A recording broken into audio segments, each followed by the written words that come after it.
오늘 말씀은 제목을 한번 먼저 읽어볼까요? 시작. 하나님은 증인을 찾으신다. 본문 같이 읽겠습니다. 항상 우리와 함께 다니던 사람 중에 하나를 세워 우리와 더불어 예수께서 부활하심을 증언할 사람이 되어야 하리라 하거늘. 기도하겠습니다. 사랑의 주님, 감사합니다. 오늘 부활절을 맞이하여 우리가 하나님 앞에 나와 예배하게 하시니 감사합니다. 십자가에서 죽으시고 사흘 만에 다시 살아나신 날입니다. 하나님, 오늘을 정말 진정으로 그 부활을 경험하는 예수 그리스도의 부활이 우리의 삶 가운데도 나타나는 삶을 살게 하여 주시옵소서. 은혜를 허락하여 주시고 오늘 말씀을 들을 때 이해되게 하시고 적용할 수 있도록 역사하여 주시옵소서. 감사하며 예수님의 이름으로 기도합니다. 아멘.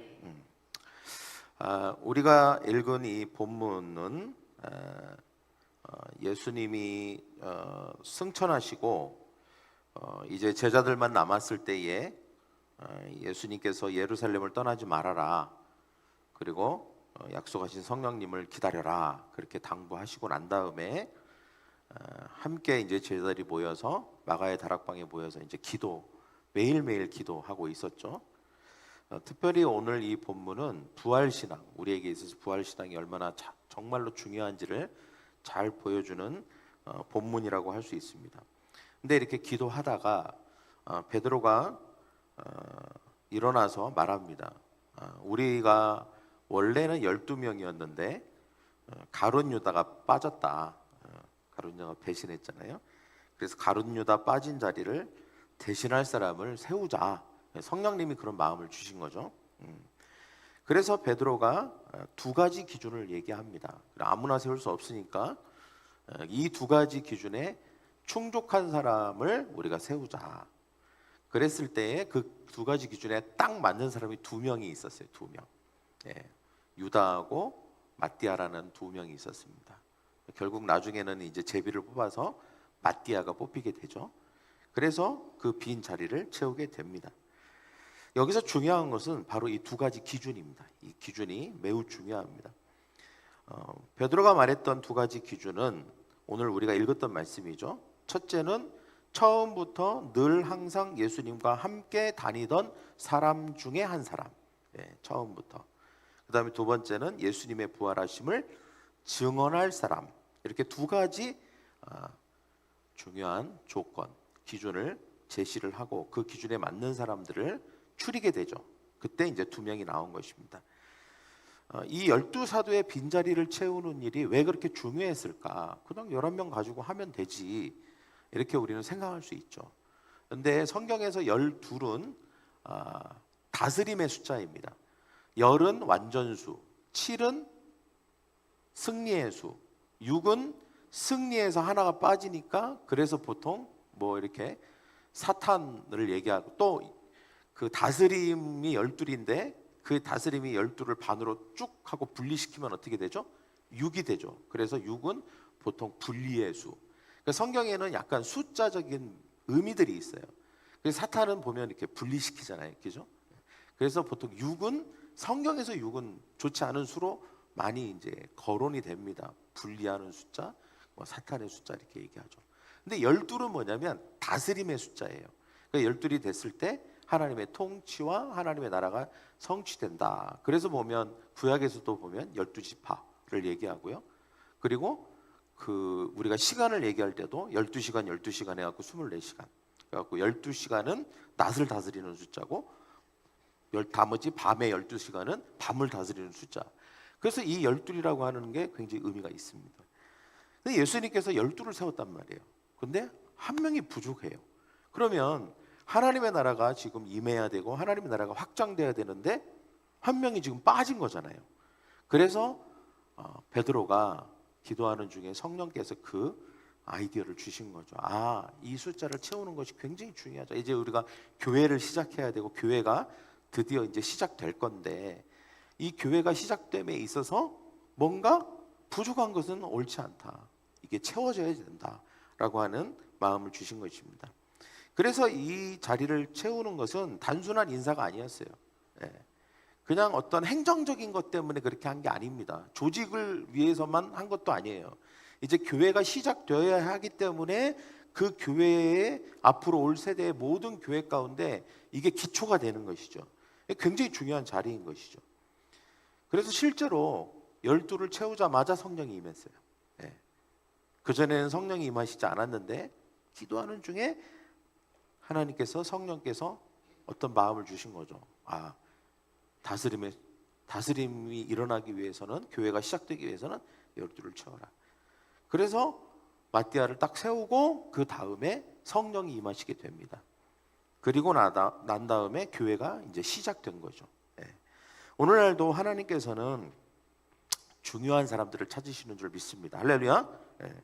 그 기준은 그때와 다르지 않아요. 예. 오늘날도 그때의 기준으로 하나님은 항상 우리를 찾으십니다. 그 기준은 아까도 얘기했지만 두 가지죠. 첫째, 저를 한번 따라해 볼까요? 항상 예수님과 함께 다니던 자. 저는 이거를 이렇게 좀 표현하고 있습니다. 예수님을 실제로 만난 사람. 예. 사도행전 1장 22절 다시 한번 읽어볼게요. 시작. 항상 우리와 함께 다니던 사람 중에 하나를 세워, 이렇게 말하고 있죠. 예. 근데 이게 다른 번역본, 쉬운 성경에는 이거를 좀 더 풀어놨더라고요.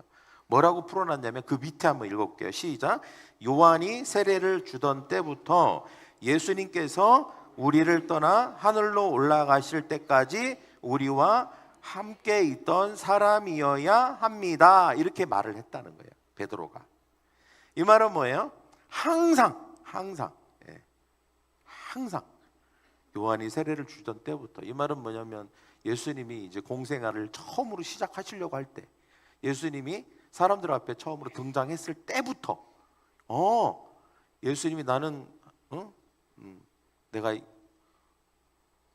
하나님의 뜻을, 하나님의 비전을 위해서 내가 이 땅에 왔다라고 하는 것을 공식적으로 밝힌 때부터, 그때부터 있었던 사람.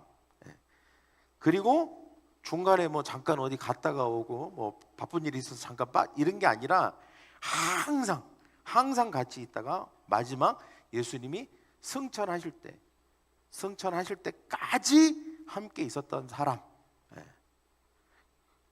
그런 사람이 누가 있나 보니까 생각보다 많지 않았던가 봐. 딱 2명밖에 없었나 봐요. 그런 사람이 12사도 말고 그 11명 말고 그런 사람이 누가 있나 해봤더니 딱 2명이 이제 추천이 된 거예요. 마띠아하고 유다. 그 첫 번째 조건은 이거죠.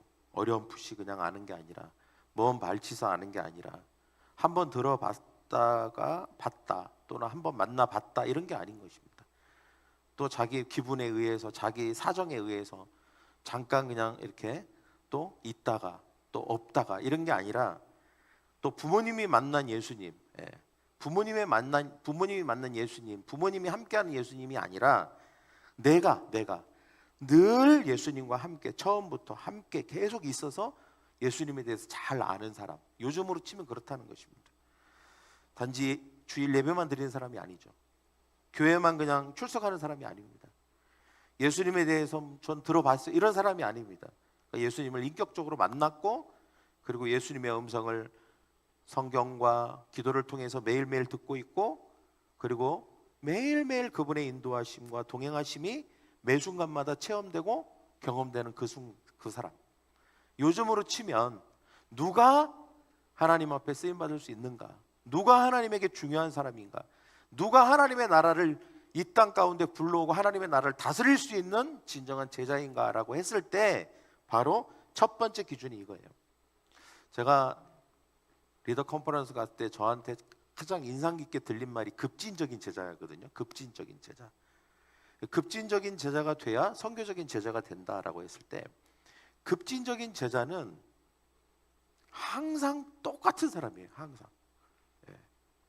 내 삶에 어려운 일이 있나 없으나 항상 말씀 보고 기도하고 예배하고 하면서 그런 어떤 외부적인 환경이 자신에게 영향을 미치지 않도록 하는, 항상 변함이 없는 사람, 이 사람이 바로 급진적인 사람이거든요. 급진적인 사람이어야 선교적인 사람이 될 수 있습니다. 하나님의 비전을 이루는 사람이 될 수 있죠. 왜냐하면 환경에 영향을 받아서 막 이렇게 좌절하고 슬럼프에 빠지고 그냥 감정에 따라서 요동치고 이러면 하나님이 우리에게 주신 그 사명을 감당하기가 힘들죠. 왜냐하면 자기 자신의 삶도 감당이 안 되니까. 자기의 감정도 감당이 안 되고 자기의 삶의 무게도 감당이 안 되는데 어떻게 하나님이 우리에게 주신 그 비전의 무게를 감당할 수 있겠습니까? 그래서 이 급진적인 사람이 될 필요가 있습니다. 그래서 저는 목표를 그렇게 정했어요. 우리 교회가 올 한 해는 급진적인 제자가 될 것이다. 할렐루야. 근데 오늘 지금 이야기하고 있는 이게 바로 급진적인 제자의 모습이에요. 항상, 여러분 항상이라는 게 얼마나 힘든지 아시죠? 항상 변함이 없는 게 얼마나 힘듭니까? 그렇게 하고 싶어요. 결단도 합니다. 그런데 항상 우리의 삶에는 또 여러 가지 일이 일어나죠. 도전이 생기고 또 우리가 항상 그렇게 하지 못하도록 하는 여러 가지 사건이 생기기도 하고 어려움이 생기기도 합니다. 그러나 분명한 것은 하나님은 항상 주님과 함께하는 사람을 찾으시고 그 사람을 중요하게 여기시고 그 사람을 통해서 놀라운 일을 행하시는 줄 믿습니다. 할렐루야. 저를 한번 따라해볼까요? 항상 예수님과 함께 살 것입니다. 할렐루야. 매일매일 주님을 만나는 축복이 있기를 원합니다. 한시도 그분을 떠날 생각을 하지 마십시오. 주님, 내가 어떤 일이 있어도 주님과 멀어지지 않을 것입니다. 내가 어떤 경우에도 주님을 떠나지 않을 것입니다. 항상 가지가 나무에 붙어 있듯이 주님, 내가 주님께 붙어 있을 것입니다. 찰떡처럼 붙어 있을 것입니다 라고 결단하는 저와 여러분이 되기를 원합니다. 늘 항상 처음부터 영원까지 주님과 동행하시기를 축복합니다. 이게 첫 번째 조건이라는 거예요. 항상 있는 것입니다. 항상. 그 다음에 두 번째는 뭐예요? 두 번째 조건은 부활을 믿고 증거할 사람입니다. 부활을 믿고 증거할 사람. 말씀 아까 읽었던 말씀이죠. 시작. 우리와 더불어 예수께서 부활하심을 증언할 사람이 되게 하여야 하리라 하거늘. 우리가 부활을 증거하기 위해서 먼저 필요한 게 부활을 믿는 게 필요하죠. 우리가 믿지 않는 것을 어떻게 다른 사람에게 말할 수 있겠습니까? 근데 부활이라고 하는 것은 지식으로 정보로 접근할 수 있는 그런 용어가 아닙니다. 그런 주제가 아니죠. 부활이라고 하는 게 그게 우리의 삶에서 흔히 일어나는 평범한 게 아니지 않습니까? 자연계에서는 이런 일이 일어나지 않습니다. 때문에 이것은 철저하게 믿음의 영역이에요. 예수님이 부활하셨다. 뭐 그냥 누구도 부활하고 누구도 부활하고 그냥 그런 일이 흔하게 일어났다면 그게 별일이 아닐 수 있겠죠. 그러나 예수님이 부활하셨다라고 하는 것은 진짜 믿음의 영역인 것입니다. 믿음이 아니고서는 이걸 믿기가 어려운 것이죠. 우리의 이성이나 우리의 지식이나 경험으로 우리가 믿어지는 게 아닙니다. 부활에 대한 믿음은 그렇기 때문에 우리가 거듭나야 됩니다. 회개의 세례를 받음으로 영적인 눈이 열려서 그 믿음의 영역 가운데 우리가 들어가야만 드디어 믿어지는 것입니다. 그래서 제자들은 예수님의 부활을 정보나 지식으로 받지 않았습니다. 그들이 실제로 경험을 했죠. 예수님과 함께 했고 그리고 예수님 부활하신 것을 보았고 그리고 실제로 부활하신 예수님의 손도 발도 옆구리도 다 만져보았습니다. 물론 오늘날 우리는 그렇게 할 수 없습니다. 그렇지만 우리는 여전히 부활을 지식이나 정보로 우리가 받아들이는 게 아닙니다. 그걸 통해서 우리가 믿는 게 아닙니다. 우리는 어떻게 예수님의 부활을 체험하고 경험하게 될까요? 거듭남을 통해서 성령께서 우리 가운데 찾아오셔서 죄사함의 체험, 그 다음에 성령 체험, 거듭남의 체험을 통하여서 부활을 경험하게 될 줄 믿습니다. 그래서 우리가 그 부활을 경험하게 되면 우리의 죽은 영이 살아나게 되는 것입니다. 죽은 관계가 하나님과의 죽은 관계, 사람과의 죽은 관계, 그 다음에 우리의 삶과의 죽은 관계가 살아나게 되는 것입니다. 살아나는 것을 경험하게 되죠. 살아나는 걸 경험합니다. 관계가 살아나고 영이 살아나고 혼이 살아나는 것을 경험하게 되는 것입니다. 그것을 통하여서 예수님이 부활하신 게 맞구나, 내가 예수 그리스도의 부활을 믿으니까 살아나는구나 라고 하는 것을 깨닫게 되고 경험하게 되는 것입니다. 여러분, 부활을 믿을 때 절망이 없게 됩니다. 두려움이 없게 됩니다. 부활하신 주님을 믿을 때에 이전과 다른 삶이 내 삶에 펼쳐지고 있음을 우리가 경험하게 되는 것입니다. 이것이 바로 부활의 경험인 줄 믿습니다. 할렐루야. 우리는 부활을 먼저 믿어야 합니다. 두 번째는 이어서 내가 믿은 것을 입을 열어서 다른 사람에게 말해야 됩니다. 증언해야 됩니다. 여러분, 부활에 대한 믿음과 확신과 경험을 가지고만 있는 사람은 없습니다. 가지고만 있을 수는 없겠죠. 이것을 말해야 되는 것이죠. 말하지 않고는 견딜 수 없는 것입니다. 요즘 유가가 막 올라갔고 기름이 이제 비싸지니까 아우성이죠. 특히 운전하는 사람들은. 그러다 보니까 뭐 기름값이 어디가 싸냐, 어디 주유소가 기름이 좀 싸다더라, 이런 얘기를 좀 이렇게 해주는 사람들이 있습니다. 저희 아들이 그거를 이렇게 찾아갖고 저한테도 해주고 주변에도 그런 얘기를 해줘요. 여러분, 좋은 것은 말하게 됩니다. 그죠? 뭔가 나에게 유익이 되고 도움이 되는 것은 내가 그것을 나만 갖고 있기가 어려워요. 다른 사람에게 말하게 됩니다. 나도 모르게. 최고의 기쁜 소식인 부활을 정말로 우리가 믿는다면 우리는 반드시 말하게 될 줄 믿습니다. 할렐루야. 전하게 되죠. 나누게 되는 것입니다. 초대교회 제자들을 보십시오. 부활을 경험하기 전에는 두려움 가운데 다락방에 숨어 있었어요. 집에 숨어 있었습니다. 근데 부활을 경험하고 나서는 한마디도 할 수 없었던 그들이 거리로 나갔고 복음을 전했고 생명을 걸었습니다. 진짜 살아계신 것을 봤기 때문이죠. 그래서 저를 한번 따라해보세요. 증인은 절대 침묵하지 않습니다. 증인은 절대 침묵하지 않습니다. 여러분, 한번 우리 주변을 보십시오. 아직도 예수를 모르는 사람들이 있습니다. 상처와 절망 가운데 있는 사람들이 있습니다. 평범한 것 같지만 부활이 필요한 사람들이 있습니다. 그들의 삶의 부활, 관계의 부활, 건강의 부활, 무엇보다도 그들에게 있어서 영적인 부활이 필요한 사람들이 있죠. 영이 죽어버렸으니까, 하나님을 모르니까, 영원한 삶이 있다는 것에 대해서 깨닫지 못하니까, 자신들이 살고 있는 이 세상이 전부라고 생각하고 있으니까, 이게 영이 죽어있는 상태잖아요. 영의 부활이 필요한 사람입니다. 혼의 부활이 필요한 사람들이 있어요. 감정이 망가졌습니다. 죄 때문에. 그리고 생각이 망가졌습니다. 의지가 망가졌습니다. 올바른 목적을 위해 살 수 없습니다. 혼이 망가졌습니다.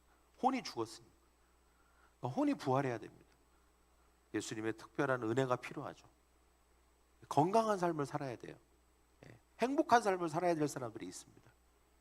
근데 행복하지 못해요. 죽었기 때문에 그렇습니다.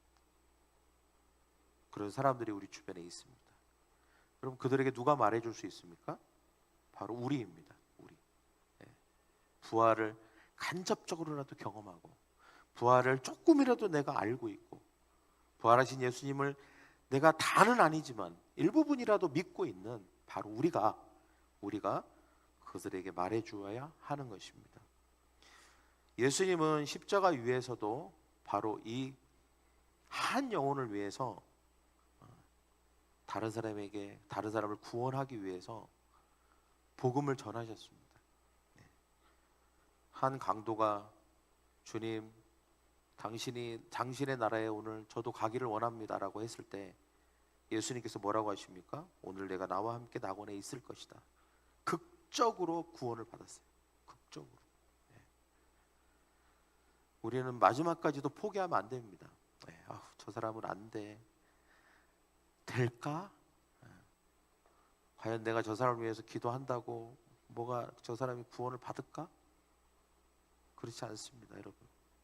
강도도 구원을 받았어요. 십자가에 죽어가는 그 순간에도 구원을 받았습니다. 마지막 순간까지도 예수님은 영혼을 포기하지 않으셨습니다. 오늘 우리는 우리 스스로에게 물어야 할 줄 믿습니다. 첫째, 저를 따라해볼까요? 나는 부활의 예수님과 함께 사는가? 나는 부활의 예수님을 믿는가? 나는 누군가에게 이 복음을 전하고 있는가? 요즘 우리가 브레싱을 하잖아요. 여러분 생각해 보십시오. 블레싱은 우리가 증인된 삶을 사는 것의 첫 번째 발걸음이라고도 할 수 있습니다. 예수 믿으면 부활한다. 영이 부활하고 혼이 부활하고 삶이 부활하고 관계가 부활하고 모든 죽어버린 재정이 부활하고. 그럼 우리가 만나서 보통 블레싱을 하려고 블레싱 카드를 이렇게 드리면 10 중에 9.9%는 99%는 다 좋아하십니다. 한 명만 뭔가 이렇게 하는 경우도 있고 때로는 뭐 거부할 수도 있겠지만 대부분은 다 왜 그러냐면 자신의 삶에 부활이 필요한 그 필요를 아는 사람들입니다. 지금 내 삶이 완전하지 않다. 뭔가 도움이 필요하다. 시적인 도움이 필요하다. 손길이 필요하다고 다 느끼고 있기 때문에 우리가 당신을 위해서 기도하겠습니다. 축복하겠습니다. 혹시 이 중에 당신을 위해서 기도해야 될 게 무엇인지 좀 알려줄 수 있겠습니까? 그러면 거의 대부분은 다 체크해주고 알려줍니다. 그리고 좋아합니다. 기도해주겠다고 하는 것을. 왜냐하면 그들의 삶의 부활이 필요하기 때문입니다. 우리가 그렇게 하는 이유는 우리가 부활을 믿기 때문인 줄 믿습니다. 할렐루야. 그리고 우리가 그거를 하는 순간 우리는 부활의 증인이 되는 것입니다.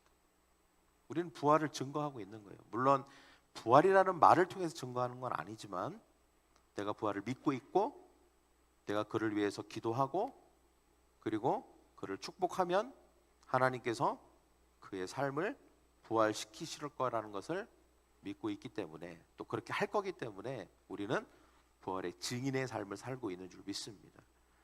많은 사람들이 부활절을 기념일로만 생각합니다. 2000년 전에 예수님이 부활하셨대. 그냥 기념일로 끝. 그 정보를 알고 그 지식을 알고 그것을 그냥 기억하는 것으로 끝납니다. 이것은 진짜 부활을 우리의 삶 속에서 구현해내는 게 아니죠. 우리가 정말 우리가 부활을 믿는다면 그 부활을 우리의 삶 속에서 실천하고 그 부활을 예수님이 그렇게 하신 것처럼 우리가 그렇게 부활의 증인으로 사는 삶을 사는 그런 저와 여러분이 되기를 간절히 축복합니다. 여러분 오병이어 기적 아시죠? 기적이 언제 일어난 줄 아세요? 예수님이 축사할 때 일어났나요? 아니에요. 실제로 그 기적이 펼쳐진 것은 그거를 나눌 때입니다. 떡 5개를 나눌 때 일어났어요. 물고기를 2마리밖에 없었는데 그 2마리를 떼서 사람에게 나눠 줄 때 기적이 일어난 거예요. 많은 사람들이 내 삶에도 부활의 기적이 일어났으면 좋겠다. 저 사람에게도 부활의 기적이 일어났으면 좋겠다 생각하지만 그거는 내 관념 속에서만 생각하고 있는 거예요. 절대 그 생각 속에만 가두어 놓으면 부활의 기적은 일어나지 않습니다. 부활의 기적은 내가 증인으로서 뗄 때 일어나는 거예요. 뗄 때. 말을 할 때. 그 부활이 내가 부활을 위해서 그 사람을 위해서 내가 증인이 될 때 그때 기적이 그때부터 시작되고 증가되는 것입니다. 여러분 우리가 많은 생각 이렇게 나는 완벽하지 않은데 나는 기도를 완벽하게 할 수 없는데 나도 완벽한 삶을 부활을 완전히 경험한 게 아닌데 이렇게 생각해요.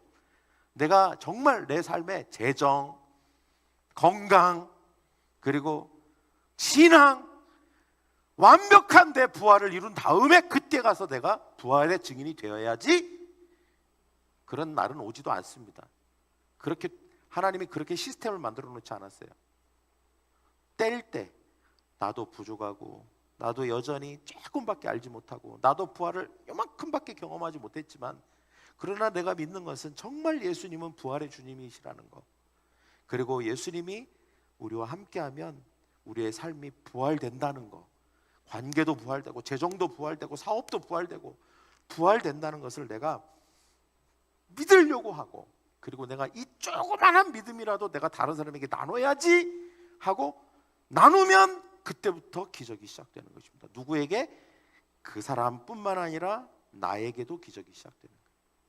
이 원리를 잘 모릅니다, 사람들이. 이 믿음의 원리를 잘 모르는 것이죠. 여러분, 이건 믿음의 영역입니다. 부활은 믿음의 영역이에요. 우리가 모든 것을 다 이해하고 우리가 다 갖고 그렇게 하는 게 아닙니다. 여전히 우리에게는 아직도 많은 미지의 영역들이 있어요. 그렇지만 적어도 하나님이 나에게 주신 은혜, 그 부활의 은혜, 아주 작을지 몰라요. 그러나 그거라도 내가 어떻게든지 나눠야지 라고 하는 마음을 가지고 나누게 될 때에, 전하게 될 때에, 시작할 때에 예수님의 함께 하심과 부활하심이 내 안에서 증가되기 시작하고 내가 만나는 사람에게도 그 부활이 증가되기 시작하는 것입니다. 사랑하는 성도 여러분, 부활절은 기념일이 아닙니다. 부활절은요, 결단하는 날이에요. 뭐라고요? 결단하는, 뭘 결단해야 될까요? 두 가지죠. 나는 절대로 주님을 떠나지 않을 것이다. 나는 어떤 순간에도 하나님과 예수님과 항상 함께 할 것이다를 절대 결단해야 됩니다. 첫째. 그 다음에 두 번째 결단을 해야 돼요. 뭡니까? 나는 부활의 증인으로 살겠다. 할렐루야. 한번 저를 따라해볼까요? 나는 부활의 증인으로 살겠다. 여러분, 이 두 가지를 결단한 사람은요, 내 인생이 끝이 아니라는 걸 믿습니다. 내 가정도 끝이 아니고 이 땅에 소망이 있다는 것을 알고 있어요. 믿게 됩니다. 하나님은 오늘도 이 결단을 하는 사람들을 주목하십니다. 그리고 그들을 찾아가십니다. 죽음의 분위기 속에서 생명을 말할 사람, 절망 속에서 소망을 선포할 사람, 예수님이 살아계시다고 증언할 사람, 바로 그 사람을 하나님께서 마음에 두십니다. 그리고 그 사람에게 찾아가시고 초자연적인 기적적인 역사를 행하실 줄 믿습니다. 여러분, 오늘 이 시간 이렇게 고백합시다. 마지막으로, 주님, 제가 부활의 증인이 되겠습니다. 내 삶으로, 내 입술로 예수님을 전하겠습니다. 오늘 이후로 우리의 일주일의 삶이 부활절 이후로 단지 기념일을 지켰다가 아니라 실제로 우리가 부활의 증인으로 살아내서 우리가 부활을 살아내는, 우리 삶 자체가 부활이 되는 그런 축복을 누리는 저와 여러분이 되기를 축복합니다. 이 시간 가슴에 손을 얹고 기도하겠습니다. 사랑해 주님, 감사합니다. 우리의 삶이 진정으로 부활을 구현해내고 부활을 살아내는 그런 삶이 되게 하여 주시옵소서.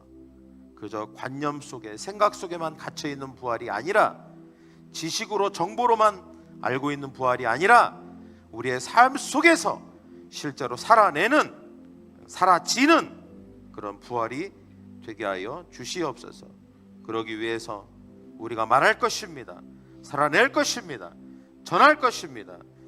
예수님을 모르는 사람들, 예수님에 대해서 알지 못하는 사람들, 부활이 필요한 사람들, 부활을 통해서 생명을 얻고 부활을 경험해야 될 그 사람들에게 우리 역시 부족하고 연약하지만 우리가 알고 있는 그것을, 우리가 경험한 부활을, 우리가 들은 부활을, 우리가 믿고 있는 그 부활을 그 사람들에게 전할 것입니다. 성령님, 우리와 함께하여 주시옵시고 용기를 주시고 두려움을 제거하여 주시옵시고 하나님 담대함을 주셔서 그 부활을 전하기 시작할 때에 초자연적인 역사가 그것을 듣는 사람과 전하는 사람 가운데 하나님 일어나게 하여 주시옵소서. 감사하며 예수님의 이름으로 기도합니다.